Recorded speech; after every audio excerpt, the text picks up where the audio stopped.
भाई पांचवा तो बैद्यनाथ है। बैद्यनाथ भी जबरदस्त है। वो कथा तो अब इस बार नहीं हो पाएगी, अब अगला पाठ मानेंगे तो होगा। लेकिन बैद्यनाथ ये वो शिवलिंग है जिसकी स्थापना रावण ने की थी। आप जानते हैं, बहुत सुंदर कथा है। राम जी को रावण को मारने के लिए समुद्र पार करना था, सेतु बनाना था। तो ऋषि मुनियों ने कहा कि शिव जी की उपासना करो। और वैसे रावण शिव जी का भगत है, तो उनको मारना है, शिव जी कहीं नाराज ना हो जाए। तो राम जी ने शिव जी की उपासना करने के लिए सारा तैयार कर दिया।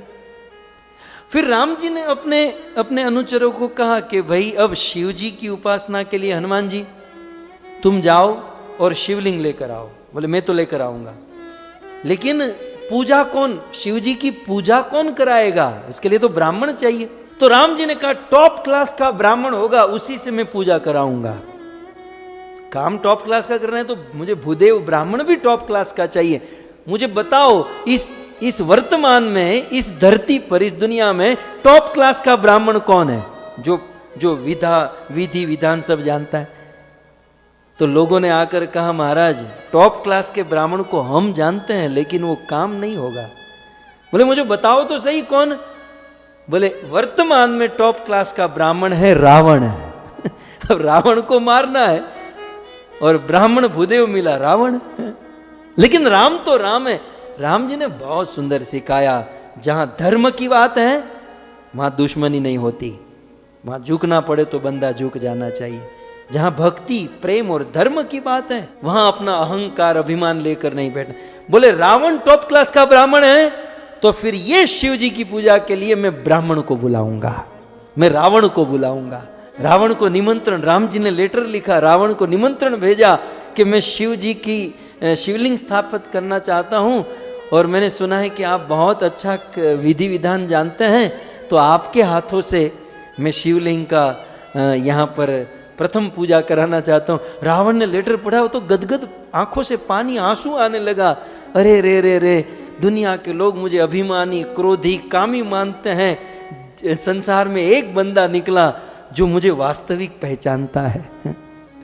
अब मैं फेमस तो हो चुका हूं लोगों को डराने में, धमकाने में, लेकिन राम की ये पूजा, ये स्थापना करा के चलो लोग मुझे समझ माने तो सही कि मैं भी कोई पंडित हूं, पूजा कराता हूं। रावण आया, राम और रावण का आमना सामना।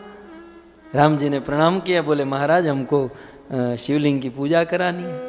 रावण ने लिस्ट, भूदेव देते ना लिस्ट, ये चीज ये सब चाहिए। बोले सब कुछ आ जाएगा, हनुमान जी गए शिवलिंग लाने के लिए, सब कुछ हो जाएगा। लेकिन रावण ने कहा कि पूजा कौन करेगा। राम जी ने कहा पूजा तो हम करेंगे। रावण ने कहा पूजा करने के लिए पत्नी को साथ में बैठना जरूरी है, बिना पत्नी के पूजा नहीं होती। पति पत्नी गृहस्थ हो तो साथ में बैठकर पूजा करते हैं। राम जी ने कहा कि हे भूदेव महाराज, मेरी पत्नी तो आपके पास है, लेकिन कुछ देर 15-20 मिनट, आधा घंटा पूजा करने के लिए यदि आप मेरी पत्नी को दे दो तो मैं सीता के साथ बैठकर पूजा कर लूं और फिर आप सीता को वापस ले जाना। भक्तों, पहले के असुर भी खानदानी हुआ करते थे, ये आज के तरह लोमड़ी की तरह नहीं होते। खानदानी था रावण। बोले आपको पूजा करनी है और मैं भी जीवन में पहली बार पूजा करवा रहा हूं और बिना पत्नी के नहीं होगी, कोई बात नहीं, लेकिन वादा चूकना नहीं है। राम जी ने कहा हम चुकेंगे नहीं, पूजा के लिए आप उनको बिठा दो और फिर आप लेके चले जाना।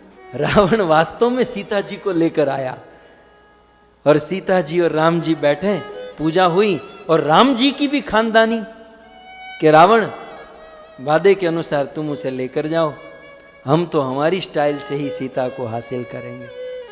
रावण ने बैद्यनाथ जी की स्थापना की। और भी बहुत सुंदर, रावण जब जा रहा तो शिव जी को कहा आप अब यहाँ नहीं, मैंने, अब वो तो सबके ऊपर रौब जमाने वाला, मैं आपको साथ में लेकर जाऊंगा। शिव जी ने कहा रावण तू मुझे इधर ही रहने दे। तो बोले मेरी लंका का ध्यान कौन रखेगा। शिव जी ने कहा मैं यहाँ बैठा हूं, मैं तेरी ओर दृष्टि करके बैठूंगा। तो शिव जी की दृष्टि लंका की ओर है, 12 जन। तो ये बैद्यनाथ जी हैं, ये